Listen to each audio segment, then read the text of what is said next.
Historic period of India. दोस्तों, history यानी कि इतिहास एक ग्रीक वर्ड हिस्टोरिया से बना है, जिसका मीनिंग है इंक्वायरी, इन्वेस्टिगेशन या पास्ट नॉलेज। हम सभी जानते हैं कि अतीत का अध्ययन पिछली घटनाओं के साथ साथ इन घटनाओं से जुड़े खोज, संग्रह और व्याख्या से संबंधित होता है। और इसी कारण हिस्ट्री के रिकंस्ट्रक्शन में हिस्टोरिकल सोर्सेज की एक अहम भूमिका होती है। इन सोर्सेज को दो भागों में विभाजित किया जा सकता है। पहला, नॉन लिटरेरी सोर्सेज और दूसरा, literary sources. Non literary sources में कॉइन्स, इंस्क्रिप्शंस, मॉन्यूमेंट्स और आर्कियोलॉजिकल रिमेन्स शामिल होते हैं। हिस्टोरियंस के अनुसार पास्ट की स्टडी को प्री हिस्ट्री, प्रोटो हिस्ट्री और हिस्ट्री में विभाजित किया गया है। प्री हिस्ट्री इतिहास के उस हिस्से से जुड़ा है जब राइटिंग यानी कि लेखन का आविष्कार नहीं हुआ था। इस दौर का उपलब्ध ज्ञान कुछ आर्कियोलॉजिकल एविडेंसेस पर आधारित है, जैसे कि उस समय की पॉटरी, आर्टिफैक्ट्स, स्टोन टूल्स और मेटल इंप्लीमेंट्स जो कई प्रीहिस्टोरिक साइट से प्राप्त हुए हैं। वहीं दूसरी तरफ आर्कियोलॉजिकल सोर्सेज के साथ साथ रिटन एविडेंस का युग हिस्ट्री का निर्माण करता है। इसके अलावा प्री हिस्ट्री और हिस्ट्री के बीच के दौर को प्रोटो हिस्ट्री के रूप में जाना जाता है। ये उस टाइम पीरियड को इंडिकेट करता है जिसके रिटन रिकॉर्ड्स तो अवेलेबल हैं, लेकिन उनकी स्क्रिप्ट डिसाइफर न होने के कारण हिस्टोरियंस उस इंफॉर्मेशन को डिकोड नहीं कर पाए हैं। आज हम इंडिया के प्री हिस्टोरिक पीरियड के बारे में विस्तार से चर्चा करेंगे। इसमें लगभग 200,000 बीसी से लेकर 3,500 टू 2,500 बीसी तक का टाइम पीरियड आता है। माना जाता है कि इस प्रारंभिक काल में भारतीय मानव नेग्रिटो रेस के थे और हंटिंग, गैदरिंग जैसी एक्टिविटीज के जरिए अपना जीवन यापन करते थे। प्री हिस्टोरिक एज में डिफरेंट फेजेस में धीरे धीरे मानव सेटल्ड लाइफ की तरफ आगे बढ़ता है। तो आइए विस्तार से समझते हैं ह्यूमन हिस्ट्री की इस फाउंडेशन एज को, प्री हिस्टोरिक पीरियड। इंडिया में प्री हिस्टोरिक एज की शुरुआत स्टोन एज से होती है। मानव के इस प्रारंभिक काल के बारे में कुछ आर्कियोलॉजिकल एविडेंस मिले हैं, जिनमें पत्थर के औजार यानी कि स्टोन टूल्स सबसे ज्यादा मात्रा में पाए गए हैं। यह संभावना है कि लोगों ने पत्थर, लकड़ी और हड्डी के टूल्स और वेपन्स बनाए और उनका इस्तेमाल किया, जिनमें से स्टोन टूल्स सबसे अच्छे रूप में आज तक संरक्षित हैं। इसीलिए इस काल को लिथिक एज या स्टोन एज कहा जाता है। जियोलॉजिकल एज स्टोन टूल्स के टाइप्स और प्री हिस्टोरिक लोगों के लाइफस्टाइल के आधार पर स्टोन एज को मुख्य रूप से 3 प्रकार में वर्गीकृत किया गया है। पहला, पेलियोलिथिक एज यानी ओल्ड स्टोन एज। दूसरा, मेसोलिथिक एज यानी मिडिल स्टोन एज। और तीसरा, नियोलिथिक एज यानी न्यू स्टोन एज। आइए इस दौर को विस्तार से समझते हैं। पेलियोलिथिक एज, जो कि 30,100,000 बीसी से 10,000 बीसी के बीच मानी जाती है। पेलियोलिथिक शब्द 2 ग्रीक वर्ड से बना है। पेलियो, जिसका अर्थ है पुराना, और लिथोस, जिसका अर्थ है स्टोन। और इस तरह यह नाम स्टोन टूल्स के महत्व को दर्शाता है। पेलियोलिथिक पीरियड की यह लंबी अवधि मानव इतिहास के 99% हिस्से को कवर करती है। भारत में पेलियोलिथिक पीरियड के सबसे पहले आर्कियोलॉजिकल एविडेंस की डिस्कवरी का श्रेय ज्योग्राफिकल सर्वे ऑफ इंडिया के जियोलॉजिस्ट रॉबर्ट ब्रूस फुट को दिया जाता है। उन्होंने 1863 में तमिलनाडु राज्य के पल्लवपुरम डिस्ट्रिक्ट में पल्लवरम हैंडैक्स की खोज की थी। इसी कारण उन्हें father of pre historic archaeology भी कहा जाता है। दोस्तों, प्राचीन लोगों के द्वारा उपयोग किए जाने वाले स्टोन टूल्स और क्लाइमेट के डिफरेंसेस के आधार पर इस युग को 3 फेजेस में बांटा गया है। इसमें पहला फेज है लोअर पेलियोलिथिक एज, जो 30,100,000 बीसी से 100,000 बीसी तक के पीरियड को कवर करता है। यह दौर आइस एज का था और इस दौर का मानव मुख्य रूप से हंटर और गैदरर था। खोजकर्ताओं के अनुसार उस समय ह्यूमंस बिना पॉलिश किए हुए रफ और हैवी स्टोन टूल्स जैसे कि हैंड एक्सेस, चॉपर्स और क्लीवर्स का इस्तेमाल किया करते थे। औजार बनाने के लिए लाइमस्टोन्स का भी प्रयोग किया जाता था। महाराष्ट्र राज्य का एक छोटा सा शहर बोरी ओल्डेस्ट लोअर पेलियोलिथिक साइट्स में से एक है। इसके अलावा कश्मीर वैली, राजस्थान के दिदवाना डेजर्ट एरिया और थार डेजर्ट में भी अनेक स्थल मिले हैं। चूंकि इस युग में स्टोन के टूल्स महत्वपूर्ण थे, इसीलिए लोगों ने ऐसी जगहों को खोजने की कोशिश की जहां अच्छे क्वालिटी के स्टोन आसानी से उपलब्ध हों। ऐसी साइट्स पर प्राचीन लोग स्टोन टूल्स बनाते थे और उन्हीं स्थानों को फैक्ट्री साइट्स के रूप में जाना जाता था। इनमें केव्स और शेल्टर्स भी शामिल हैं, जहां लोग लंबे समय तक आश्रय भी लिया करते थे। इन्हें हैबिटेशन कम फैक्ट्री साइट्स कहा जाने लगा। लोगों ने इन नेचुरल केव्स को इसलिए चुना क्योंकि ये बारिश, गर्मी और तेज हवा से उन्हें बचाने की जगह प्रदान करती थी। विंध्यास और डेक्कन प्लेटो में नेचुरल केव्स और शेल्टर्स पाए जाते हैं। ये रॉक शेल्टर्स नर्मदा घाटी के पास हैं। मध्य प्रदेश में स्थित भीमबेटका केव्स और रॉक शेल्टर्स इन्हीं साइट्स का एक महत्वपूर्ण उदाहरण है। इस दौर के विभिन्न प्रकार के स्टोन टूल्स उत्तर प्रदेश की बेलान घाटी में भी पाए गए हैं, जो विंध्यास फुटहिल्स में स्थित है। इसके साथ ही आंध्र प्रदेश के नागार्जुना कोंडा में भी लोअर पेलियोलिथिक एज के साक्ष्य मिलते हैं। इस दौर की अन्य मुख्य साइट्स में गुजरात का सौराष्ट्र रीजन, डेक्कन प्लेटो और छोटा नागपुर प्लेटो शामिल हैं। अब बात करते हैं दूसरे फेज यानी मिडिल पेलियोलिथिक एज की, जो 100,000 बीसी से 40,000 बीसी के बीच का काल था। दोस्तों, मिडिल पेलियोलिथिक एज में ह्यूमंस ने शार्प और पॉइंटेड टूल्स जैसे फ्लेक्स, ब्लेड्स और पॉइंटर्स बनाना शुरू किया था। वे छोटे एनिमल्स को मारने के लिए और मीट कटिंग के लिए इन उपकरणों का इस्तेमाल करते थे। लोअर पेलियोलिथिक एज की तुलना में इस दौर के टूल्स छोटे, हल्के और पतले थे। इस युग के अवशेष नर्मदा नदी के किनारे कई स्थानों पर और तुंगभद्रा नदी के दक्षिण में भी कई स्थानों पर पाए जाते हैं। इसके अलावा राजस्थान की लूनी वैली, यूपी की बेलन वैली और एमपी की भीमबेटका केव्स भी इस दौर के मुख्य स्थलों में शामिल हैं। तीसरा फेज है अपर पेलियोलिथिक एज, जो 40,000 बीसी से 10,000 बीसी तक का पीरियड था। दोस्तों, अपर पेलियोलिथिक एज आइस एज के लास्ट फेज के साथ कोइंसाइड करता था, जब क्लाइमेट तुलनात्मक रूप से वार्मर और ह्यूमिडिटी कम हो चुकी थी। इस दौर को आधुनिक लोगों की उपस्थिति का प्रतीक माना जाता है। इस एज के साथ ही मॉडर्न ह्यूमन बीइंग स्पीशीज यानी कि होमो सेपियंस का उद्भव हुआ था। इस समय के स्टोन टूल्स में टेक्नोलॉजिकल एडवांसमेंट्स देखने को मिलते हैं। Needles, burins, fishing tools, parallel sided blades और बोरिंग टूल्स जैसे उपकरणों का आविष्कार इस दौर में हुआ। इंडिया में ब्लेड्स और ब्यूरिन्स के उपयोग के साक्ष्य Andhra Pradesh, Karnataka, Maharashtra, MP, southern UP, Jharkhand और आसपास के क्षेत्रों में पाए गए हैं। गुजरात सैंड ड्यून्स के अपर लेवल्स में भी ब्लेड्स, स्क्रैपर्स और फ्लेक्स जैसे टूल्स पाए गए हैं। इसके साथ ही बोन टूल्स जैसी विशेषता केवल आंध्र प्रदेश के कुर्नूल और मुच्छातला चिंतामणि गावी केव साइट्स पर पाए गए हैं। तो दोस्तों, अभी तक हमने पेलियोलिथिक एज को समझा। लगभग 12,000 बीसी से लेकर 10,000 बीसी तक की अवधि में क्लाइमेट चेंज के साक्ष्य पाए जाते हैं। इस समय के साथ ही मेसोलिथिक एज की शुरुआत हुई थी। तापमान में वृद्धि और जलवायु परिवर्तन के कारण आइस मेल्टिंग और फ्लोरा फौना में कई बदलाव हुए, और इसी के साथ ह्यूमंस की जीवन शैली और उपयोग में किए जाने वाले टूल्स में भी एडवांसमेंट्स देखने को मिले। आइए एक नजर डालते हैं मेसोलिथिक एज की विशेषताओं पर। Mesolithic age 10,000 BC to 6,000 BC. Mesolithic शब्द दो ग्रीक वर्ड्स मेसो और लिथोस से लिया गया है। लिथोस का अर्थ स्टोन होता है, ये तो हमने पहले ही समझ लिया है। मेसो का अर्थ होता है मिडल, इसीलिए प्री हिस्ट्री के इस मेसोलिथिक स्टेज को मिडिल स्टोन एज के रूप में भी जाना जाता है। मेसोलिथिक कल्चर पेलियोलिथिक की तुलना में अधिक मॉडर्न और डाइवर्सिटी के लिए जाना जाता है। गंगा प्लेन्स में फर्स्ट ह्यूमन कॉलोनाइजेशन इसी अवधि के दौरान हुआ था। इस युग के टूल्स में माइक्रोलिथ्स सबसे प्रमुख उपकरण थे।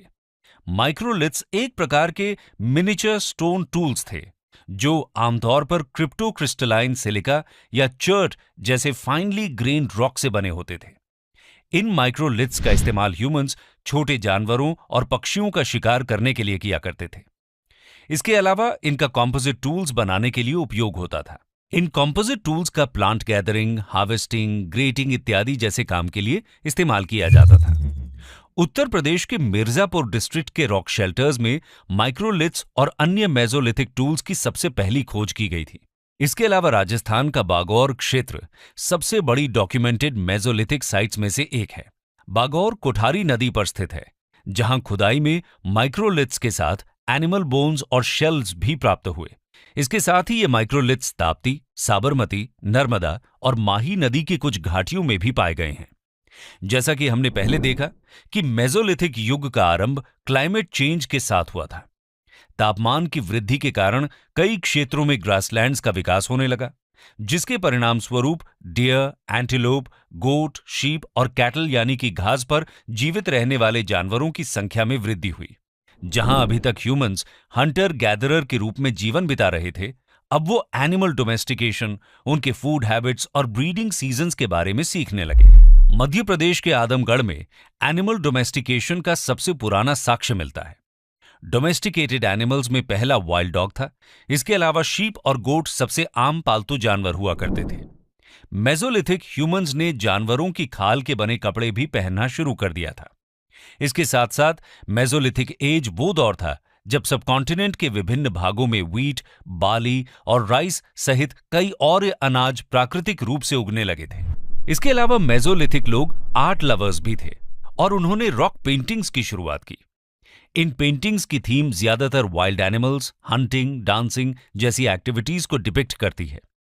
पूरे इंडिया में लगभग 150 मेसोलिथिक रॉक आर्ट साइट्स हैं, जिनमें एमपी की भीमबेटका केव्स, कारवाड़, जाओरा, ओडिशा का संभलपुर और सुंदरगढ़ और केरला का एरुथु गुहा जैसे समृद्ध साइट्स शामिल हैं। ये रॉक पेंटिंग्स धार्मिक प्रथाओं के विकास को भी दर्शाते हैं।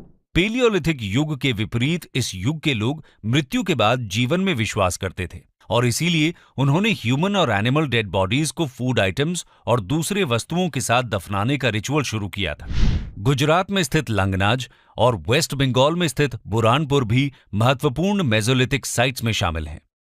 इन साइट्स से वाइल्ड एनिमल्स जैसे कि राइनोसोरस और ब्लैक बक की बोन्स और ह्यूमन स्केलेटन्स के साथ बड़ी संख्या में माइक्रोलिथ्स बरामद किए गए हैं। दोस्तों, मेसोलिथिक काल के बाद 6000 बीसी से 1000 बीसी तक का दौर स्टोन एज के लास्ट फेज नियोलिथिक एज के रूप में जाना जाता है। आइए नियोलिथिक पीरियड की विशेषताओं पर नजर डालते हैं। Neolithic age 6000 BC to 1000 BC. Neolithic शब्द ग्रीक शब्द नियो से लिया गया है, जिसका अर्थ है नया। इस प्रकार नियोलिथिक युग न्यू स्टोन एज को रेफर करता है। प्रसिद्ध आर्कियोलॉजिस्ट गॉर्डन चाइल्ड ने अपनी किताब मैन मेक्स हिमसेल्फ में लिखा है कि नियोलिथिक युग ने मनुष्य के जीवन में एक क्रांति ला दी। उनके द्वारा इस क्रांति को नियोलिथिक रेवोल्यूशन का नाम दिया गया। जिस प्रकार हमने देखा कि पेलियोलिथिक एज में ह्यूमंस पूरी तरह से नेचर पर डिपेंडेंट और हंटर गैदरर थे और मेसोलिथिक एज में ह्यूमंस द्वारा एनिमल डोमेस्टिकेशन शुरू हुआ। परिवर्तन और आधुनिकता की इस श्रृंखला में नियोलिथिक एज में मानव फूड गैदरर से फूड प्रोड्यूसर बन गए। नियोलिथिक पीरियड अपनी एग्रीकल्चरल प्रैक्टिसेस की शुरुआत के लिए महत्वपूर्ण है। यूपी के इलाहाबाद के पास स्थित कोल्डिवा और महागारा भारत ही नहीं बल्कि पूरी दुनिया में राइस कल्टीवेशन का सबसे पुराना प्रमाण प्रदान करते हैं। ओल्ड स्टोन एज के विपरीत इस काल में लोग पॉलिश्ड स्टोन टूल्स और एक्सेस का उपयोग करने लगे, जिन्हें अक्सर केल्ट्स कहा जाता है। ये टूल्स पहले के क्रूड फ्लेक्ड स्टोन की तुलना में अधिक रिफाइंड दिखाई देते हैं। इसके साथ ही वे बोन से बने टूल्स भी इस्तेमाल करते थे, जैसे needles, scrapers, borers, arrowheads etcetera. नए पॉलिश्ड टूल्स के उपयोग से ह्यूमंस के लिए खेती, शिकार और अन्य कामों को बेहतर तरीके से करना आसान हो गया। बिहार के चिरांद साइट से बोन से बने वेपन्स प्राप्त हुए हैं। अगर हम एग्रीकल्चर की बात करें तो नियोलिथिक एज के लोग फलों के साथ रागी, कॉटन, राइस, व्हीट, बार्ली और हॉर्स ग्राम ग्रो करते थे। इसके साथ ही डोमेस्टिकेटेड एनिमल्स में कैटल, शीप और गोट शामिल थे। कश्मीर के बुर्जा होम साइट की एक बेरियल साइट से ह्यूमन के साथ डॉग की डेड बॉडी भी मिली, जो कि डॉग डोमेस्टिकेशन का प्रमाण प्रदान करती है। एग्रो पैस्टोरल सोसाइटी के अन्य प्रमाण कर्नाटका के हल्लूर, मास्की और ब्रह्मगिरी साइट से प्राप्त हुए हैं। पौधों और जानवरों को पालतू बनाने की शुरुआत से बड़ी मात्रा में फूड ग्रेन्स और एनिमल फूड का प्रोडक्शन होने लगा था और प्रोड्यूस किए गए इन फूड ग्रेन्स और कुक्ड फूड को स्टोर करने के लिए मिट्टी के बर्तन यानी कि पॉटरी मेकिंग की शुरुआत हुई और इस प्रकार मिट्टी के बर्तन पहली बार नियोलिथिक एज में दिखाई दिए। इसी काल की पॉटरी को grey ware, black burnished ware और मैट इम्प्रेस्ड वेयर के तहत क्लासिफाई किया गया था। इनिशियल स्टेज में हैंडमेड पॉटरी बनाए गए थे, लेकिन बाद में फुट व्हील्स का इन्वेंशन हुआ। ये लोग कॉटन और वूल के कपड़े बनाना भी सीख चुके थे। कॉटन का ओल्डेस्ट एविडेंस मेहरगढ़ साइट से प्राप्त हुआ, जो वर्तमान में पाकिस्तान में स्थित है।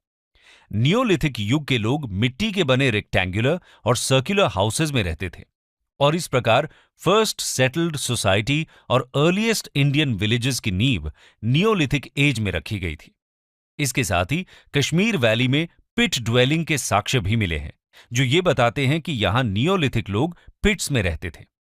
हालांकि इस काल में भी लोग पहाड़ी क्षेत्र और रिवर वैली से अधिक दूर नहीं रहते थे, क्योंकि वे तब भी पूरी तरह स्टोन टूल्स और वेपन्स पर निर्भर थे। इसके साथ ही एग्रीकल्चर, पॉटरी और एनिमल डोमेस्टिकेशन के लिए नेचर से उन्हें नेचुरल रिसोर्सेज मिलते थे। नियोलिथिक एज के अंत के साथ स्टोन एज का भी अंत हुआ, और इसी दौरान कई संस्कृतियों ने धातु यानी कि मेटल्स का उपयोग करना शुरू कर दिया। ज्यादातर ये मेटल्स कॉपर और लो ग्रेड ब्रॉन्ज थे। मेटल्स के उपयोग पर आधारित इस संस्कृति को चाल्कोलिथिक यानी कि कॉपर स्टोन फेज के रूप में जाना जाने लगा। आइए जानते हैं इसके बारे में। Chalcolithic age 2000 BC to 500 BC। ये कल्चर मुख्य रूप से प्री हड़प्पन फेज में देखी गई थी, जहां एनिमल रियरिंग और रूरल सेटलमेंट होने लगे थे। लेकिन कई स्थानों पर यह पोस्ट हड़प्पन फेज तक भी फैली हुई थी। Pre Harappan phase Neolithic age और हड़प्पन एज के बीच ट्रांजिशन पीरियड को रिप्रेजेंट करता है। चाल्कोलिथिक एज वो आधार है जिस पर हड़प्पा सिविलाइजेशन के ग्रेजुअल एवोल्यूशन को समझा जा सकता है। इस युग में कॉपर का उपयोग कर axe, fishing hooks, chisels, pins, knives और रॉड्स जैसे टूल्स बनाए जाते थे। इस दौर के घर स्टोन्स और मड ब्रिक से बनाए गए थे, और अभी तक लोग बर्न्ट ब्रिक से परिचित नहीं थे। हालांकि राजस्थान में स्थित गिलुंड साइट एकमात्र स्थान है जहां से बेक्ड ब्रिक्स के कुछ अवशेष मिले हैं। चाल्कोलिथिक सोसाइटी की संस्कृति शहरी नहीं थी, और इन्हें एक विलेज सोसाइटी माना जाता है। इस युग के साथ सोशल इनइक्वालिटीज की भी शुरुआत हुई, जहां एक तरफ विलेज चीफ रेक्टेंगुलर शेप्ड घरों में रहते थे, वहीं आम जनता छोटे राउंड हट्स में रहती थी। घरों के अलावा इस युग के बैरियल्स भी विभिन्न प्रकार के होते थे, जिसमें सिंगल बैरियल से लेकर स्मॉल बॉक्स शेप्ड बैरियल्स और रॉक कट टूम्स भी शामिल थे। लोग डेड बॉडीज को पॉट्स और कॉपर ऑब्जेक्ट्स के साथ अपने घरों के फर्श पर नॉर्थ साउथ डायरेक्शन में दफनाया करते थे। वेस्ट महाराष्ट्र में पाए गए बैरियल्स में काफी बड़ी संख्या में छोटे बच्चों को दफनाने के एविडेंस मिले हैं, जो ये स्पष्ट करते हैं कि नियोलिथिक एज में इन्फेंट मोर्टेलिटी रेट काफी अधिक थी। इस दौर में आर्ट और क्राफ्ट में वृद्धि हुई, जिसमें कॉपर स्मिथ्स और स्टोन वर्कर्स भी शामिल थे। उन्हें स्पिनिंग, वीविंग और क्लॉथ मैन्युफैक्चरिंग भी आती थी। हालांकि अब तक वो लिखने की कला नहीं जानते थे। चाल्कोलिथिक काल की मुख्य पहचान पॉलीक्रोम पेंटेड पॉटरी है। ब्लैक और रेड पॉटरी उस युग में काफी प्रचलित थी। ओकर कलर्ड पॉटरी भी बहुत लोकप्रिय थी। ओकर कलर्ड पॉटरी के साक्ष्य राजस्थान, पंजाब, हरियाणा और वेस्टर्न यूपी के क्षेत्रों में पाए गए हैं। इसके साथ ही लोग ऑर्नामेंट्स के भी शौकीन थे। इस युग की महिलाएं शेल और बोन्स के बने आभूषण पहनती थीं। वे सेमी प्रेशस स्टोन्स जैसे कि स्टेटाइट और क्वार्ट्ज क्रिस्टल से मोतियों की माला का भी निर्माण करते थे। चाल्कोलिथिक युग अनेक संस्कृतियों के लिए जाना जाता है। इन संस्कृतियों का नामकरण उनकी जियोग्राफिकल लोकेशन के आधार पर किया गया है, जैसे साउथ ईस्टर्न राजस्थान में स्थित आहार या बनास कल्चर, जो बनास घाटी के नाम से लिया गया है, जिसमें इस संस्कृति के अधिकांश साइट्स लोकेटेड हैं। ये भारत में सबसे पुरानी चाल्कोलिथिक कल्चर्स में से एक है। इस कल्चर के major excavated sites Udaipur, Bhilwara और राजसमंद डिस्ट्रिक्ट में स्थित हैं। यहां से स्टोन ब्लेड्स और राइस कल्टीवेशन के प्रमाण मिले हैं। इसके साथ ही रिच सिरेमिक ट्रेडिशन के भी साक्ष्य मिलते हैं। मेजर कल्चर में अगला नाम एमपी के उज्जैन में स्थित कायथा कल्चर का है। ये चंबल नदी की ट्रिब्यूटरी काली सिंध के तट पर स्थित है। इसके अलावा सेंट्रल इंडिया का सबसे प्रमुख चाल्कोलिथिक कल्चर मालवा कल्चर है, जो नर्मदा नदी के तट पर पूरे मालवा रीजन में फैला हुआ है। यहां से व्हीट, बाली, ऑयल सीड, ज्वार, राइस, लेग्यूम्स जैसे फूड ग्रेन्स के साथ टेराकोटा से बनी बुल फिगरीन्स भी प्राप्त हुए। वेस्टर्न महाराष्ट्र का जोरवे कल्चर प्रवरा नदी के तट पर स्थित है। अहमदनगर का दाइमाबाद क्षेत्र जोरवे कल्चर का एक प्रमुख स्थल है। यहां ब्रॉन्ज के बने elephants, rhinoceros, two wheeled chariot जैसे ऑब्जेक्ट्स प्राप्त हुए। अन्य प्रमुख साइट्स में बिहार का चिरांद, एमपी का नेवादा, गुजरात का रंगपुर और महाराष्ट्र का इमाम गांव और नासिक शामिल हैं। इस प्रकार कुल मिलाकर भारत में चाल्कोलिथिक साइट्स रीजनल डाइवर्सिटी को दर्शाते हैं। अभी तक हमने स्टोन एज के अलग अलग फेजेस के बारे में जाना। इन सभी पीरियड्स में जो बात कॉमन थी वो है स्टोन और टूल्स, यानी कि स्टोन का इस्तेमाल टूल्स या फिर वेपन बनाने के लिए किया जाता था। लेकिन 1000 बीसी के आसपास भारत में एक और पीरियड इमर्ज हुआ जहां स्टोन्स का इस्तेमाल टूल्स के अलावा बेरियल्स और मेमोरियल्स यानी कि कब्र और स्मारक बनाने के लिए किया जाता था, और इस फेज को कहते हैं मेगालिथिक पीरियड। आइए देखते हैं इस फेज को थोड़े विस्तार से। Megalithic period 1000 to 500 BC. Megalith का शाब्दिक अर्थ बिग स्टोन्स होता है, और इस कल्चर में एक सिंगल लार्ज स्टोन का उपयोग कर बेरियल्स या मेमोरियल्स का निर्माण किया जाता था। इन मेगालिथिक स्ट्रक्चर्स को दो श्रेणियों में विभाजित किया जा सकता है, एक पॉलीलिथिक टाइप और दूसरा मोनोलिथिक टाइप। पॉलीलिथिक स्ट्रक्चर को बनाने के लिए एक से अधिक स्टोन्स का उपयोग किया जाता था, और मोनोलिथिक स्ट्रक्चर में सिर्फ एक ही स्टोन से इस्तेमाल होता था। हालांकि ये स्ट्रक्चर्स भारत में कई जगहों पर पाए गए हैं, लेकिन मेगालिथिक कल्चर विशेष रूप से सदर्न इंडिया की विशेषता है। साउथ इंडिया में बड़ी संख्या में विभिन्न प्रकार के मेगालिथिक ग्रेव्स और मेमोरियल्स पाए गए हैं, जिनमें कर्नाटका के मास्की और गुलबर्गा क्षेत्र में मेनहीर मेगालिथिक बेरियल्स, आंध्र प्रदेश और केरला के हुड स्टोन मेमोरियल्स, केरला का अम्ब्रेला स्टोन ग्रेव शामिल हैं। इसके अलावा कर्नाटका के ब्रह्मगिरी और तमिलनाडु के चेंगलपट्टू में डोलमेन शेप्ड टूम और कोचिन के रॉक कट केव मेमोरियल्स पाए गए हैं। नॉर्दर्न इंडिया में ऐसे मेगालिथ्स कश्मीर के वास्तल और ब्रा, और इसके साथ ही उत्तर प्रदेश के बांदा, इलाहाबाद, मिर्जापुर और वाराणसी डिस्ट्रिक्ट्स में पाए गए हैं। इसके अलावा महाराष्ट्र में अधिकांश स्मारक विदर्भ रीजन में पाए गए हैं। खोजकर्ताओं को इन सभी बेरियल्स में कुछ कॉमन फीचर्स मिले। आमतौर पर डेड बॉडीज के साथ रेड और ब्लैक वेयर पॉट्स को दफनाया जाता था। इसके अलावा आयरन के बने टूल्स, वेपन्स और स्टोन और गोल्ड के ऑर्नामेंट्स भी मिले। इसके साथ ही कुछ बेरियल्स के स्केलेटन्स के साथ हॉर्स और हॉर्स इक्विपमेंट मिले, तो कभी डोमेस्टिक एनिमल्स जैसे कि बफलो, शीप और गोट। उदाहरण स्वरूप कर्नाटका के ब्रह्मगिरी साइट में स्केलेटन के साथ 33 गोल्ड बीड्स, 2 स्टोन बीड्स और 4 कॉपर बैंगल्स मिले। वहीं दूसरी ओर अनेकों साइट से सिर्फ कुछ पॉट्स मिले। स्केलेटन्स के साथ मिली ये वस्तुएं संभवतः उन्हीं डेड पर्सन से जुड़ी रही होंगी। इन खोजों से पता चलता है कि दफनाने वाले लोगों के बीच सोशल स्टेटस का अंतर था। कुछ अमीर थे तो कुछ गरीब, कुछ मुखिया थे तो कुछ आम लोग। इस युग में हाई क्वालिटी रेड और ब्लैक पॉटरी का उपयोग इसकी खास विशेषता है। यह ध्यान देना काफी इंटरेस्टिंग है कि नॉर्थ और साउथ दोनों ही रीजन्स में मेगालिथिक बेरियल्स के साथ ब्लैक और रेड पॉटरीज मिले।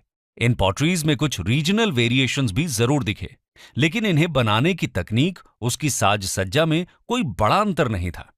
इसके अलावा इन मेगालिथिक बेरियल्स में आयरन ऑब्जेक्ट्स की खोज से यह पता चलता है कि यह कल्चरल पीरियड आयरन एज से जुड़ा हुआ होगा। आर्कियोलॉजिकल एविडेंस के हिसाब से इंडिया में आयरन का इस्तेमाल 1000 बीसी से 500 बीसी के बीच विस्तृत रूप से होने लगा था। जहां एक ओर इस दौर में आयरन टूल्स और वेपन्स आम हो गए थे, वहीं इसके साथ साथ डेटेड लिटरेचर भी लिखा जाने लगा था। इस प्रकार मेगालिथिक पीरियड आयरन एज की उस अवधि को मार्क करता है जहां प्री हिस्ट्री की समाप्ति और हिस्ट्री की शुरुआत का एक ट्रांजिशन फेज देखने को मिलता है। कंक्लूजन। दोस्तों, भारत के प्री हिस्टोरिक एज में स्टोन एज, कॉपर एज और आयरन एज तीनों शामिल थे। प्री हिस्टोरिक इंडिया ने आइस एज के साथ साथ होमो सेपियंस के उद्भव को भी देखा। इस चर्चा को कंक्लूड करते हुए हम ये कह सकते हैं कि pre historic culture human evolution और डेवलपमेंट के ग्रेजुअल और फंडामेंटल फेज को रेफर करती है। प्री हिस्टोरिक पीरियड के चाल्कोलिथिक फेज के दौरान ही प्रोटो हिस्टोरिक पीरियड यानी हड़प्पन सिविलाइजेशन की नींव पड़ने लगी थी, जिसे हम आगे आने वाले वीडियो लेक्चर्स में देखेंगे। Indus Valley Civilisation, history and geography. दोस्तों, आज हम बात करने वाले हैं इंडस वैली सिविलाइजेशन की, जो भारत के इतिहास का सबसे पुराना और दुनिया में सबसे पुराने अर्बन सिविलाइजेशंस में से एक है। इंडस वैली सिविलाइजेशन यानी आईवीसी आज से लगभग 4500 सालों पहले 2600 बीसीई में एक अर्बन सिविलाइजेशन की तरह एग्जिस्टेंस में आया। और जब दुनिया भर में बार्बरिज्म का दौर था, तब इंडस वैली सभ्यता के पैमानों को सेट कर रही थी। इंडस वैली सिविलाइजेशन के बारे में जानकारी मिलना हमारे इतिहास का वो पहलू है जिसने कोलोनियलिज्म जैसे ओप्रेसिव सिस्टम के कल्चरल हेजेमनी को चैलेंज करने में भी हेल्प किया। वो कल्चरल हेजेमनी जो हमें ये बताती रही कि केवल वेस्ट ही सिविलाइज्ड है और ईस्ट हमेशा से अनसिविलाइज्ड, बारबेरिक और अनकल्चर्ड था, जिसके पास गर्व करने जैसा कुछ नहीं है। इससे जन्म हुआ व्हाइट मैन्स बर्डन नाम के आइडिया का, जिसके बेसिस पर ब्रिटिशर्स अपने 200 साल लंबे रूल को मॉरली जस्टिफाई करते रहे। यहां तक कि फेमस इंग्लिश फिलोसोफर J.S. मिल, जो डेमोक्रेसी और फ्रीडम के बड़े सपोर्टर थे, उन्होंने भी ब्रिटिश कोलोनियलिज्म को जस्टिफाई करते हुए टॉलरेंट इंपीरियलिज्म को प्रमोट किया और क्लेम किया कि ब्रिटिशर्स इंडिया में हमारी भलाई और हमें सिविलाइज करने के लिए आए थे। लेकिन वेस्ट का ये घमंड तब टूटने लगा जब अलेक्जेंडर कनिंघम ने आर्कियोलॉजिकल सर्वे ऑफ इंडिया यानी ASI ने 19th सेंचुरी में कई मेजर आर्कियोलॉजिकल एक्सकेवेशंस किए, जिसमें सारनाथ, सांची स्तूपा और महाबोधि टेम्पल जैसे ब्रिलियंट एंशिएंट आर्किटेक्चर्स इन्वॉल्व थे। लेकिन इनमें सबसे जबरदस्त डिस्कवरी 1921 में इंडियन आर्कियोलॉजिस्ट दयाराम साहनी ने की, जब उन्होंने हड़प्पा का एक्सटेंसिव एक्सकेवेशन किया। इस डिस्कवरी ने दुनिया भर के इतिहासकारों को हैरान करके रख दिया, क्योंकि ये अपने समय में वेल प्लान्ड अर्बनाइजेशन का एक ऐसा अनोखा नमूना था जो हमें आज भी इंस्पायर करता है। इस डिस्कवरी ने ब्रिटिशर्स का मिथ बर्स्ट करते हुए यह बताया कि जब यूरोप बार्बरिज्म से जूझ रहा था, तब इंडिया में एक अर्बन सिविलाइजेशन हर रोज नई ऊंचाइयां छू रहा था। ये कहानी उसी इंडस वैली सिविलाइजेशन की है जिसने भारतीयों को खुद के इतिहास पर गर्व करने का एक मौका दिया और दुनिया को यह बताया कि सभ्यता पर वेस्ट की मोनोपोली नहीं हो सकती। तो आइए पहले हम इंडस वैली के कुछ मेजर फीचर्स को समझ लेते हैं, जो हमें यहां के बाकी पहलुओं को जानने में मददगार होंगे। Basic features. दोस्तों, इंडस वैली सिविलाइजेशन टाइटल पहली बार जॉन मार्शल ने यूज किया, लेकिन इसे हड़प्पन सिविलाइजेशन भी बोला जाता है। और आईवीसी एशिया के 3 और major civilisations Mesopotamia, ancient Egypt और चाइना का समकालीन था, और इंडस वैली के मेसोपोटामिया के साथ ट्रेड रिलेशंस के एविडेंसेस भी हैं। इंडस वैली की सिटीज एग्रीकल्चरल सरप्लस पर बेस्ड अर्बन टाउन्स थे, पर यहां की इकोनॉमी मर्केंटिलिज्म पर भी बेस्ड थी, जहां से मैसिव एक्सपोर्ट्स सी और लैंड रूट्स दोनों से होते थे। इस कॉन्टेक्स्ट में अब हम इंडस वैली के एक्सकेवेशंस के इतिहास को ब्रीफली समझेंगे। Excavations in British India and independent India. दोस्तों, वैसे तो हड़प्पन रूइंस का सबसे पुराना रिकॉर्ड ईस्ट इंडिया कंपनी के सोल्जर चार्ल्स मैसन की किताब narrative of various journeys in Balochistan, Afghanistan and the Punjab में मिलता है, जो उन्होंने 1842 में लिखी थी। एक और बात ध्यान देने वाली यह है कि ब्रिटिश इंपीरियलिज्म एक सिस्टमैटिक प्रॉब्लम थी, ना कि इंडिविजुअल। ऐसा इसलिए क्योंकि कई ब्रिटिशर्स जैसे अलेक्जेंडर कनिंघम ने इंडिया के एंशिएंट कल्चर और सिविलाइजेशनल देते हुए उस पर रिसर्च को प्रमोट भी किया। यही वजह है कि 1853 में अलेक्जेंडर कनिंघम को भी शायद आईवीसी के बारे में पता चला जब उन्होंने हड़प्पा को विजिट किया, लेकिन इसका सिग्निफिकेंस वो शायद समझ नहीं पाए। बाद में 1921 में दयाराम साहनी ने हड़प्पा और फिर 1922 में RD बैनर्जी ने मोहेंजोदड़ो का एक्सटेंसिव एक्सकेवेशन किया। इसके बाद से लगातार इंडस वैली पर एक्सकेवेशंस हो रहे हैं, जिनमें कई प्रोमिनेंट आर्कियोलॉजिस्ट्स जैसे NG Majumdar, Amalanand Ghosh, RS Bisht, JP Joshi, R Rao और वसंत शिंदे इन्वॉल्व रहे। इन्होंने आईवीसी के कई और साइट्स जैसे सुत का गेंडोर, कालीबंगा, लोथल एटसेट्रा को डिस्कवर किया और आज तक 2000 से ज्यादा इंडस वैली साइट्स पाई गई हैं। दोस्तों, इंडिपेंडेंट इंडिया के एक्सकेवेशंस की बात करें तो उसमें सबसे मेजर डिस्कवरी थी 1990s में आरएस बिष्ट की, जब उन्हें ढोलावीरा में स्टोन इंस्क्रिप्शन और इंडस साइन बोर्ड मिले। Indus sign board wooden plate में इंडस स्क्रिप्ट का लॉन्गेस्ट इंस्क्रिप्शन है और स्टोन इंस्क्रिप्शन ऐसा पहला हड़प्पन इंस्क्रिप्शन है जो स्टोन में है। इसके पहले मिले इंस्क्रिप्शंस टेराकोटा, वुड एटसेट्रा में इंस्क्राइब्ड थे। इसके अलावा दूसरी मेजर डिस्कवरी थी इंडिया की राखी गढ़ी साइट, जिसे पहली बार अमरेंद्र नाथ ने 1997 में एक्सकेवेट किया। 2014 में वसंत शिंदे के एक्सकेवेशंस ने इसे हड़प्पन सिविलाइजेशन की लार्जेस्ट साइट बना दिया, जो लगभग 350 हेक्टेयर्स में फैली हुई है, और इसने 300 हेक्टेयर्स में फैली पाकिस्तान की मोहनजोदड़ो को पीछे छोड़ दिया। खैर, अब हम बात करते हैं कि आईवीसी के इतिहास को हिस्टोरियंस कैसे क्लासिफाई करते हैं। 4 स्टेजेस और 4 फेजेस ऑफ एवोल्यूशन। दोस्तों, हिस्टोरियंस आईवीसी को जनरली 4 फेजेस में डिवाइड करते हैं। इसमें पहला है प्री हड़प्पा, जो 3300 बीसीई के पहले का फेज है। इस दौर में नोमैडिक लोग सेटलमेंट्स बनाने लगे और एग्रीकल्चर की शुरुआत हुई।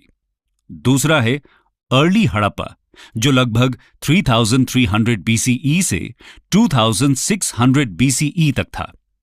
इस दौर में हड़प्पा में बड़े बड़े विलेजेस का इमर्जेंस हुआ, जो बाद में अर्बन टाउन्स में कन्वर्ट हुए। तीसरा और सबसे इंपॉर्टेंट है मैच्योर हड़प्पन फेज, जो 2600 से 1900 बीसीई तक एग्जिस्टेंस में रहा। इस दौरान वो ग्रेट सिटीज फ्लरिश कर रहे थे जो आईवीसी को अर्बन बनाते हैं, और इसी दौर में हड़प्पा में मर्केंटिलिज्म भी अपने चरम पर था। आखिरी फेज है लेट हड़प्पन फेज, जो 1900 बीसीई से 1300 बीसीई में मिलता है। यहां आईवीसी का डिक्लाइन दिखता है, जिसके बाद धीरे धीरे ये सिविलाइजेशन इतिहास बन गया। चलिए अब आपको लेकर चलते हैं इंडस वैली की जियोग्राफी की ओर और जानते हैं कि यह कहां से कहां तक फैला हुआ था। Geography of Harappan sites. Indus Valley Civilisation Punjab, Haryana, Sindh, Balochistan, Gujarat, Rajasthan और वेस्टर्न यूपी तक फैला हुआ था। ये सारे एरियाज लार्जली इंडस और इंडस की ट्रिब्यूटरीज जैसे रावी के अराउंड लोकेटेड थे, और इसीलिए इसे जॉन मार्शल ने इंडस वैली सिविलाइजेशन बोला। एक थियोरी के हिसाब से इंडस वैली पहले काफी ज्यादा फर्टाइल था, इसीलिए यहां पर आईवीसी का जन्म हुआ। लेकिन बाद में इंडस वैली की फर्टिलिटी में डिक्लाइन और एनवायरमेंटल चेंजेस के चलते शायद यहां के लोग गंगा वैली में चले गए, जहां बाद में पोस्ट हड़प्पन सेटलमेंट्स, महाजनपद और मगध जैसे किंगडम्स का राइज हुआ। अभी तक के एक्सकेवेशन के हिसाब से Manda northern most, Daimabad southern most, Alamgirpur eastern most और Sutkagen Dor western most Harappan sites हैं।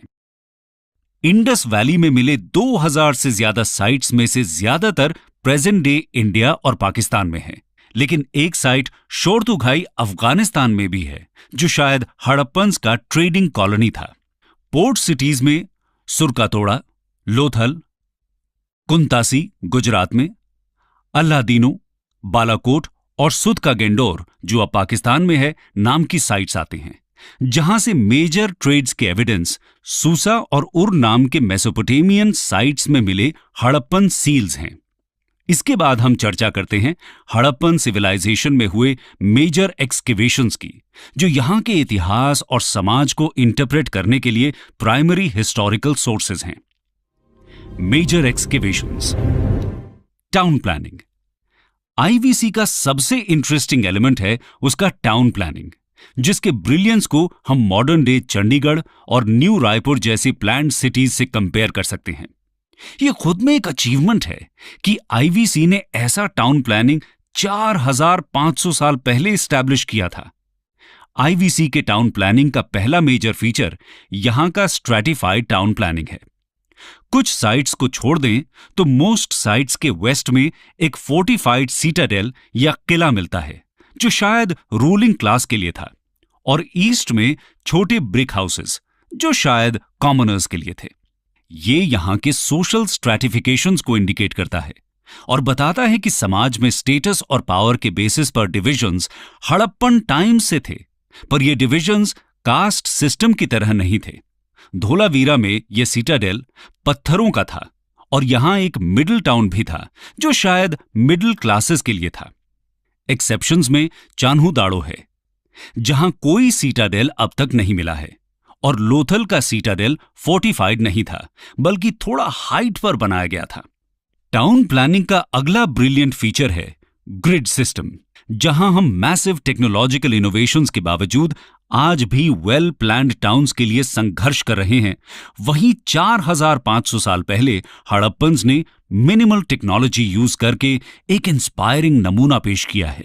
आईवीसी में ऑलमोस्ट सारे स्ट्रीट्स राइट एंगल से एक दूसरे से कनेक्टेड थे, जिनके चारों तरफ शहर बसे थे। तीसरा इंटरेस्टिंग फीचर है ब्रिलियंट अंडरग्राउंड ड्रेनेज सिस्टम। मोहेंजोदड़ो में सारी स्ट्रीट्स में ड्रेन्स मिलते हैं और लगभग सभी घरों में वेस्ट वाटर मैनेजमेंट का इंतजाम भी। इन घरों की दीवारों में वर्टिकल पाइप्स थीं जो ड्रेन से कनेक्टेड हैं। इनमें छोटे छोटे सेटलिंग पूल्स और ट्रैप्स भी हैं जो सेडिमेंट्स को जो ड्रेन को जैम कर सकते हैं, ट्रैप कर सकते थे और इन्हें इजीली रिमूव किया जा सकता था। मॉडर्न इंडिया में स्वच्छ भारत मिशन के अंडर सैनिटेशन को जो इंपॉर्टेंस दिया गया है वो बताता है कि आईवीसी का वेस्ट वाटर मैनेजमेंट कैसे एक फ्यूचरिस्टिक और प्रोग्रेसिव सिस्टम था। इन ड्रेन्स का ब्रिलियंस इस वजह से भी है कि ये बेक्ड ब्रिक के थे, जो भारत में इसके पहले या कुछ सालों बाद तक के सिविलाइजेशन में भी काफी कम मिलते हैं। अब बात करते हैं यहां के आर्किटेक्चर की। आर्किटेक्चर आईवीसी का सबसे इंपॉर्टेंट आर्किटेक्चरल मास्टरपीस मोहेंजोदड़ो का द ग्रेट बाथ है। यह बेक्ड ब्रिक्स से बना हुआ 6x12 मीटर साइज का स्ट्रक्चर है जिसका मेन पर्पस शायद रिलीजियस था, जिसे रिचुअल बेदिंग में यूज करते थे। ग्रेट बाथ का फ्लोर और आउटर वॉल्स बिट्यूमिनाइज्ड हैं जो इसे वाटरप्रूफ बनाता है। यहां स्टोन नहीं दिखता। इसके अलावा एक मैसिव वाटर टैंक धोलावीरा में भी है। अगला स्ट्रक्चर ग्रैनरीज हैं। मोहेंजोदड़ो का ग्रेट ग्रैनरी सबसे मैसिव है, जिसका यूज शायद टैक्स में मिले ग्रेन्स के स्टोरेज में होता था। हड़प्पा में भी ऐसे 6 ग्रैनरीज मिले हैं। यहां 2 रूम बैरिक्स भी थे जहां शायद वर्कर्स रहते थे। आगे देखते हैं हड़प्पा की आर्ट एंड क्राफ्ट की कहानी। आर्ट एंड क्राफ्ट दोस्तों, आईवीसी अपनी ब्रिलियंट और वेल डेवलप्ड आर्टिफैक्ट्स और स्कल्पचर्स के लिए भी फेमस है। ये हमें हड़प्पन सोसाइटी में possible god worship, leisure toys, materials in use etcetera के बारे में बताते हैं। वैसे तो यहां क्राफ्ट मेकिंग एक कॉमन प्रैक्टिस थी, लेकिन most craft production Chanhudaro, Nageshwar और बालाकोट जैसे इंडस्ट्रियल टाउन में होता था। इनमें से कई क्राफ्ट्स आज भी इंडियन और ब्रिटिश म्यूजियम्स में देखे जा सकते हैं। Stone sculptures. स्टोन स्कल्पचर्स की बात करें तो उनमें सबसे फेमस स्कल्पचर रेड सैंडस्टोन में बना मेल बॉडी के अपर पार्ट या टॉर्सो है। टॉर्सो की नेक, शोल्डर्स, हेड्स और आर्म्स में सॉकेट होल्स हैं और इसकी डिजाइनिंग काफी डिटेल्ड है। इसके अलावा बियर्डेड मैन का स्कल्पचर सबसे ज्यादा चर्चा का विषय है, जो स्टीटाइट या सोप रॉक से बना था। यह शायद एक प्रीस्ट था क्योंकि इसके रिपीटेड रिप्रेजेंटेशंस और जगहों में मिलते हैं। यह स्कल्पचर एक ट्रीफॉयल पैटर्न शॉल में लिपटा हुआ है जिसकी आईज इलोंगेटेड और हाफ क्लोज्ड हैं। देखकर लगता है जैसे वो मेडिटेशन में हो। इसका नोज, माउथ, ईयर, मस्टाश और हेयर काफी डिटेल्ड हैं। हेड के चारों तरफ एक प्लेन वोवन फिलेट और हैंड में आर्मलेट भी हैं। ट्रेफॉयल पैटर्न शॉल ये इंडिकेट करती है कि यहां एम्ब्रॉयडरी प्रैक्टिस में थी। Bronze casting. दोस्तों, ब्रॉन्ज कास्टिंग भी आईवीसी में पॉपुलर था, जो इंडिया में एक कंटिन्यूअस ट्रेडिशन में दिखता है। इसका एक एग्जाम्पल फेमस नटराज स्कल्पचर है जो 11th सेंचुरी में चोलाज ने बनवाया था। ब्रॉन्ज कास्टिंग के लिए दोनों जगहों में लॉस्ट वैक्स टेक्निक का इस्तेमाल होता है। इंडस वैली के सबसे फेमस ब्रॉन्जेस डांसिंग गर्ल, बफलो, गोट एनिमल फिगर्स और कालीबंगा और मोहेंजोदड़ो के बुल स्कल्पचर्स हैं। डांसिंग गर्ल एक 4 इंच टॉल फिगर है जो मोहेंजोदड़ो में मिली। इसके लॉन्ग हेयर बन में बंधे हुए हैं, आर्म्स, बैंगल्स, ब्रेसलेट्स और एम्यूलेट्स से कवर्ड और नेक में कौरी शेल नेकलेस है। सबसे इंटरेस्टिंग बात है डांसिंग गर्ल का त्रिभंगा पोस्चर जो इसके लाइवलीनेस को रिमार्केबल बनाता है। Terracotta art. टेराकोटा यानी कि नेचुरल क्ले से बने रेडिश ब्राउन कलर के फिगर्स भी यहां काफी कॉमन थे, लेकिन टेराकोटा फिगर्स का डिटेलिंग उतना ब्रिलियंट नहीं है जितना ब्रॉन्ज और स्टोन स्टैच्यूज का है। इनमें सबसे famous mother goddess, bearded males, mask of horned deity, toy carts और सील्स हैं। सबसे prominent terracotta figure mother goddess है जो एक क्रूड और स्टैंडिंग फीमेल फिगर है जिसमें नेकलेसेस, लॉइन क्लॉथ और गर्डल्स की सजावट है। इसमें most distinct feature fan shaped head dress है जिसके दोनों साइड्स में कप लाइक प्रोजेक्शंस हैं। बाकी के फेशियल फीचर्स क्रूड और कम रियलिस्टिक हैं। सील्स की बात करें तो वो टेराकोटा के अलावा steatite, agate, chert, copper, faience, gold, ivory और सिल्वर में भी मिलते हैं। सील्स का इस्तेमाल जनरली ट्रेड में होता था, शायद as a proof of authenticity. इनमें सबसे पॉपुलर मोहेंजोदड़ो के पशुपति सील हैं जिसमें एलिफेंट, टाइगर, राइनो, बफलो और 2 एंटीलोप्स कार्व्ड हैं। पॉटरी। अगला इंपॉर्टेंट क्राफ्ट यहां का पॉटरी है जो लार्जली व्हील मेड थे, ना कि हैंडमेड। सबसे common red and black ware pottery थे। प्लेन पॉटरी ज्यादा कॉमन है दैन ऑर्नामेंटेड पॉटरी और कुछ रेयर पॉलीक्रोम और इनसाइज्ड वेयर्स भी मिले हैं। पॉटरीज में ग्रेसफुल कर्व्स ज्यादा कॉमन है दैन स्ट्रेट और एंगुलर शेप्स। अदर्स। इन सब के अलावा यहां क्लॉथ मेकिंग में यूज होने वाले स्पिंडल व्हर्ल्स कई घरों में मिले जो क्लॉथ मेकिंग के कॉमन प्रैक्टिस के इंडिकेशंस हैं। हड़प्पन्स बोट मेकिंग क्राफ्ट भी जानते थे जिसका इस्तेमाल सी ट्रेड में होता था। यहां वेट्स एंड मेजर्स भी डेवलप्ड थे जो शायद 16 के मल्टीपल्स में यूज होते थे। ये मेजरमेंट टेक्निक मॉडर्न इंडिया तक देखने को मिला जहां 16 आना 1 रुपए होता था। तो ये था इंडस वैली सिविलाइजेशन के इतिहास का वो पहलू जिसमें हमने वहां की जियोग्राफी, टाउन प्लानिंग, आर्किटेक्चर और मेजर एक्सकेवेशंस और क्राफ्ट्स मेकिंग की बात की। ये एक्सकेवेशंस हड़प्पन हिस्ट्री के प्राइमरी एविडेंसेस हैं जिनके थ्रू ही हम उनके इतिहास और समाज के बाकी पहलुओं जैसे politics, society, economy, religion, culture और डिक्लाइन के बारे में जान पाते हैं। इन एविडेंसेस के थ्रू हड़प्पन सोसाइटी से रिलेटेड थियोरीज और इन्फ्रेंसेस की बात हम अगले वीडियो में करेंगे। Indus Valley Civilisation part 2, important sites and influences. दोस्तों, हम बात कर रहे हैं इंडस वैली सिविलाइजेशन की जो भारत के इतिहास का पहला अर्बन सिविलाइजेशन था। पिछले वीडियो में हमने देखा कि इंडस वैली सिविलाइजेशन क्यों इतना इंपॉर्टेंट पार्ट है हमारे इतिहास का और उसमें कौन कौन से मेजर एक्सकेवेशंस आज तक हुए हैं। हमने इंडस वैली के इंपॉर्टेंट आर्किटेक्चरल और कल्चरल एलिमेंट्स के एविडेंसेस को समझने की भी कोशिश की है। इस दूसरे भाग में हम बात करने वाले हैं वहां की कुछ इंपॉर्टेंट साइट्स के बारे में और जानेंगे कि यहां मिले एविडेंसेस हमें इंडस वैली की सोसाइटी, पॉलिटिक्स और इकोनॉमी के बारे में क्या बताते हैं। इसके अलावा इंडस वैली के डिक्लाइन को लेकर कई डिस्प्यूट्स हैं जिसके बारे में हम इस वीडियो में जानेंगे। आइए पहले हम बात करते हैं आईवीसी की कुछ मेजर साइट्स की। Some important sites. हड़प्पा। दोस्तों, हड़प्पा रवि के किनारे पाकिस्तान के पंजाब प्रोविंस में है। रवि के पास होने से इसको ट्रेड नेटवर्क्स, एक्वाटिक फूड और ड्रिंकिंग और कल्टीवेशन के लिए पानी का एक्सेस था। हड़प्पा ईस्ट से आने वाले ट्रेड रूट्स का मीटिंग पॉइंट भी माना गया है। यहां के मेजर एक्सकेवेशंस में granaries with brick platform, workers के रूम्स, ब्रॉन्ज स्मेल्टिंग एटसेट्रा हैं जिसके बारे में हमने पिछले वीडियो में बात की।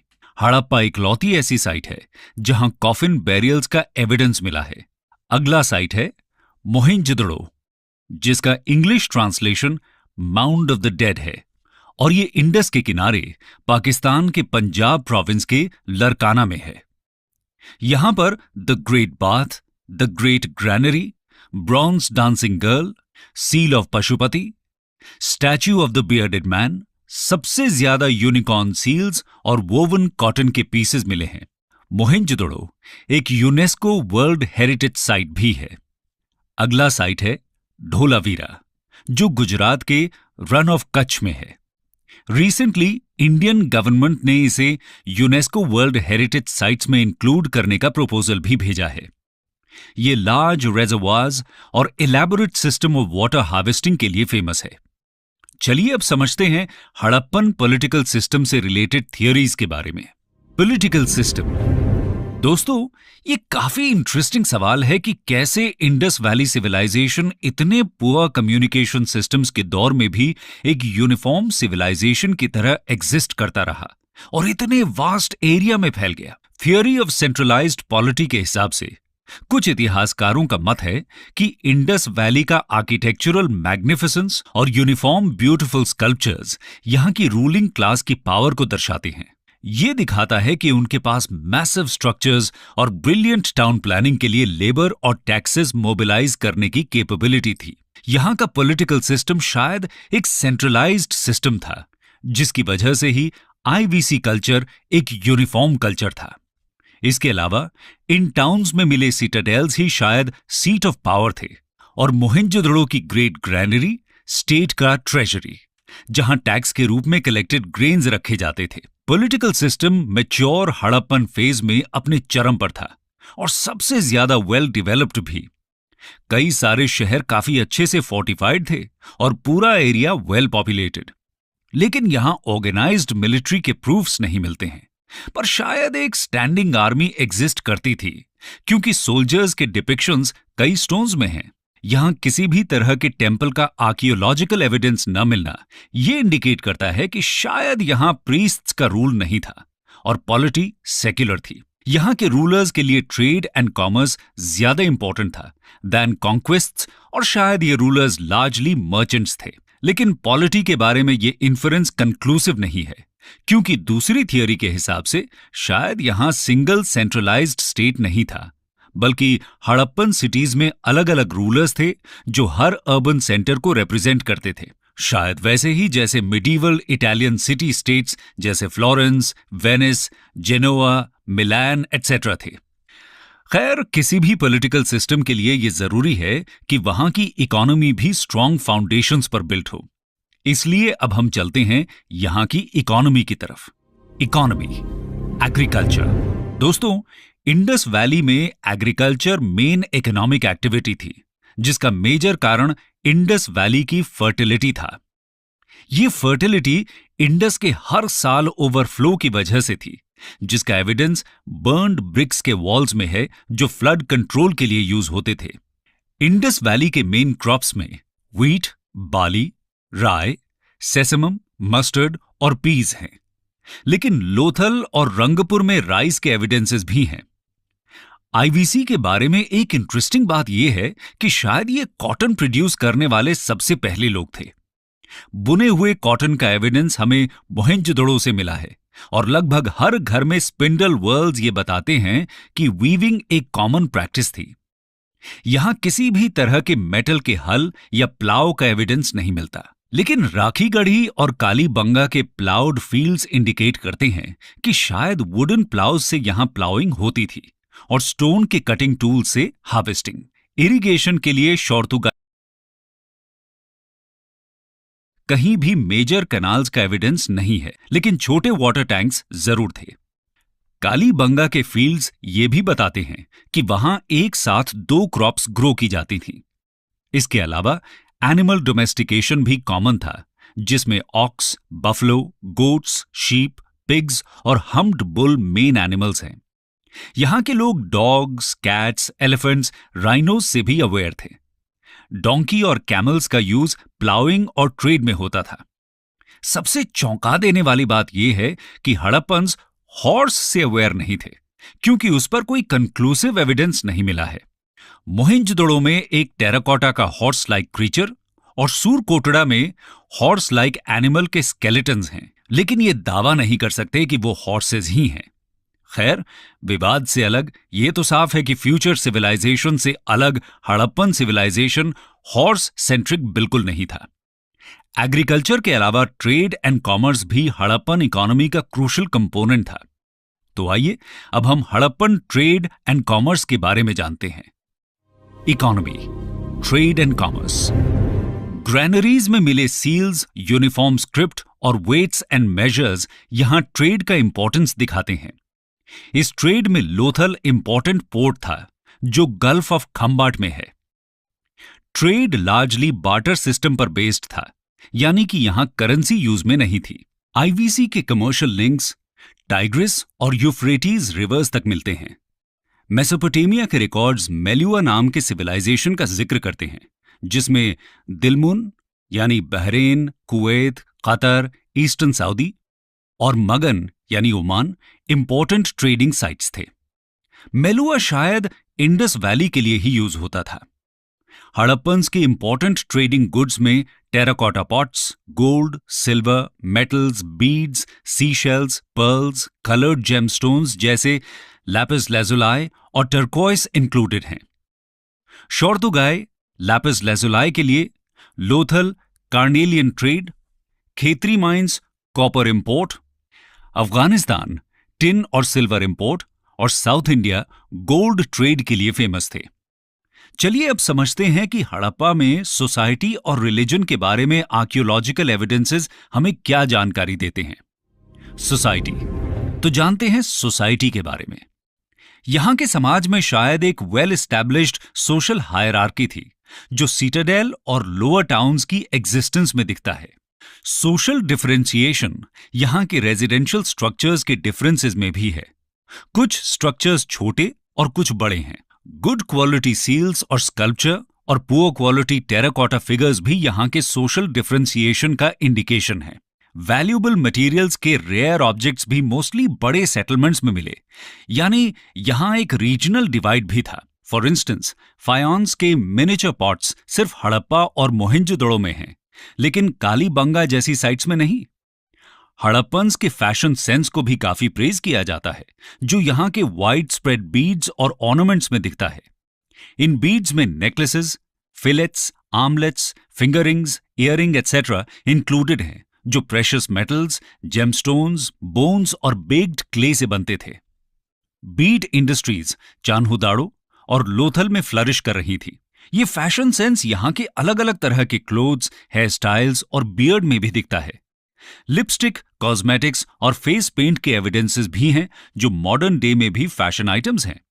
रिलीजन की बात करें तो यहां ग्रेट बाथ के अलावा कोई और रिलीजियस स्ट्रक्चर नहीं मिला, लेकिन यहां के लोगों के रिलीजियस प्रैक्टिसेस के बारे में बाकी के एविडेंसेस से इन्फरेंसेस निकाले जा सकते हैं। यहां कई सारे वुमेन टेराकोटा फिगरीन्स और एम्ब्रियो ऑफ वुमन का रिप्रेजेंटेशन शायद गॉडेस ऑफ अर्थ को दर्शाते हैं। हड़प्पन्स शायद अर्थ को फर्टिलिटी गॉडेस की तरह देखते थे और वर्शिप करते थे।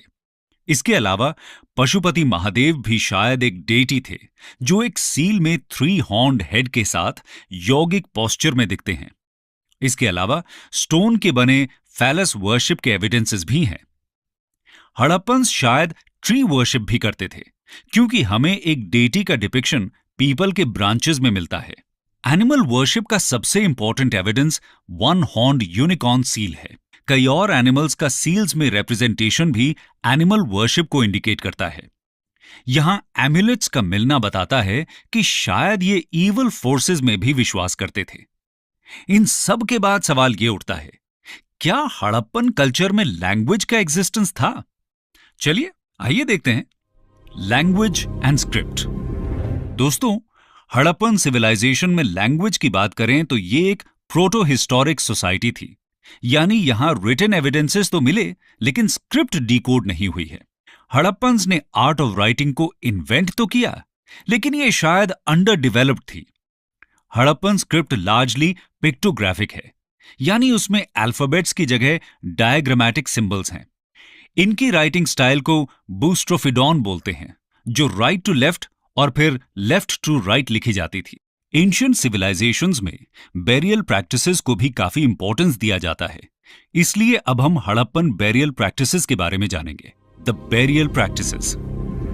मोहेंजोदड़ो में 3 तरह के बेरियल्स हैं: कंप्लीट बेरियल, फ्रैक्शनल बेरियल्स और पोस्ट क्रिमेशन बेरियल। फ्रैक्शनल बेरियल्स में डेड बॉडी को पहले वाइल्ड बीस्ट्स और बर्ड्स के लिए छोड़ दिया जाता था और बाद में बचे हुए बोन्स को बेरी किया जाता था। सबसे कॉमन बेरियल प्रैक्टिस थी एक्सटेंडेड इनह्यूमेशन की, जिसमें हेड जनरली नॉर्थ की तरफ होता था। हड़प्पा में वुडन कॉफिन और रेडिश क्लॉथ में लिपटी बॉडीज मिली हैं और सूट कोटड़ा से पॉट बेरियल के एविडेंसेस। लोथल में डबल बेरियल का एविडेंस मिला है, जहां मेल और फीमेल बॉडीज को साथ में दफन किया गया था। इस पर्टिकुलर केस में फीमेल स्केलेटन में हेड इंजरी है, जिसके चलते क्लेम किया गया कि शायद यहां विडो सैक्रिफाइस जैसी प्रैक्टिसेस थी। लेकिन बाद में राखी गढ़ी में 2019 में मिले डबल बेरियल में ऐसा कोई इंजरी नहीं मिला। ऐसे डबल बेरियल का वाइड स्प्रेड एक्सिस्टेंस न होना यह इंडिकेट करता है कि विडो सैक्रिफाइस की थियरी शायद वीक है। इसके अलावा बेरियल्स में पॉटरी और बाकी के आर्टिफैक्ट्स जैसे बैंगल्स और बीड्स आफ्टर लाइफ में बिलीफ को इंडिकेट करते हैं। बेरियल्स के आर्टिफैक्ट में क्वालिटेटिव डिफरेंसेस यहां सोशल हायरार्की की थ्योरीज को सपोर्ट करते हैं। तो ये थी हड़प्पा की सोसाइटी, कल्चर, पॉलिटी और इकोनॉमिक्स की कहानी। लेकिन दोस्तों, इतनी मैग्निफिसेंट सिविलाइजेशन के बारे में इतिहासकार कहते हैं कि ये मिस्टीरियस तरीके से खत्म हो गया। तो आइए समझते हैं हड़प्पन डिक्लाइन को। Theories of decline. दोस्तों, हड़प्पन डिक्लाइन पर काफी विवाद है और 100% सर्टेनिटी के साथ कोई भी थियोरी प्रूव्ड नहीं है। 1900 बीसी के आसपास कई इंडस सिटीज खाली हो गई और हिस्टोरियंस मानते हैं कि यह प्रोसेस 1700 बीसी के आसपास स्टार्ट हुआ। एक थियरी के हिसाब से हड़प्पा का डिस्ट्रक्शन इन्वेडर्स ने किया। इसे आर्यन इन्वेजन या माइग्रेशन थियरी कहा जाता है। कुछ एविडेंसेस बताते हैं कि लोगों ने अपने वैल्यूएबल आइटम्स घरों में छुपाने चालू कर दिए थे। यह शायद एक इन्वेजन के डर से था। 1920s में मोहेंजोदड़ो में 39 मेल, फीमेल और चिल्ड्रन के स्केलेटन्स मिले और यह प्रिडिक्ट किया गया कि शायद ये आउटसाइड इन्वेजन में मारे गए थे। लेकिन बाद में पता चला कि केवल 2 स्केलेटन्स में सोर्ड जैसे अटैक के मार्क्स हैं और वो भी पुराने घाव थे। इसके अलावा यहां किसी भी बैटल का कोई डायरेक्ट एविडेंस नहीं मिलता। हो सकता है कि मोहेंजोदड़ो के ये 39 लोग किसी डिजीज से मारे गए हों। आर्यन थियोरी के ऊपर डिबेट्स आज भी जारी हैं, स्पेशली बायोलॉजी और जेनेटिक स्टडीज में। 2019 में जर्नल्स सेल और साइंस में पब्लिश्ड 2 स्टडीज ने आर्यन इन्वेजन थियरीज पर डिबेट फिर से शुरू किया। इन जर्नल्स में पब्लिश्ड स्टडीज का इंटरप्रिटेशन मीडिया में अलग अलग तरीके से हुआ। कुछ ने कहा कि इन स्टडीज ने आर्यन माइग्रेशन को डिस्प्रूव कर दिया, लेकिन कुछ रिपोर्ट्स ने कहा कि इन स्टडीज का मिस रिप्रेजेंटेशन हुआ है। स्क्रोल में पब्लिश्ड एक रिपोर्ट के हिसाब से इन स्टडीज में इन्वॉल्व्ड मोस्ट स्कॉलर्स ने आउटराइटली आर्यन थियरी को रिजेक्ट नहीं किया है, एक्सेप्ट फ्यू। अगली थियरी एनवायरमेंटल फैक्टर्स को हड़प्पन डिक्लाइन का जिम्मेदार बताती है। कहते हैं कि 1700 बीसीई में यमुना और सतलज दोनों पुराने कोर्सेज को अबैंडन कर नए कोर्स में फ्लो होने लगी और हाकरा घग्गर भी इसी दौर में ड्राई अप हो गई। इसके चलते यहां वाटर सप्लाई कम हो गया। इसके अलावा इस दौर में रेनफॉल भी कम हुई। सॉइल की फर्टिलिटी में रिडक्शन ने सीरियल प्रोडक्शन को कम कर दिया और अर्बन लोग स्टारवेशन से मर गए। कुछ स्कॉलर्स सडन फ्लडिंग को भी जिम्मेदार मानते हैं।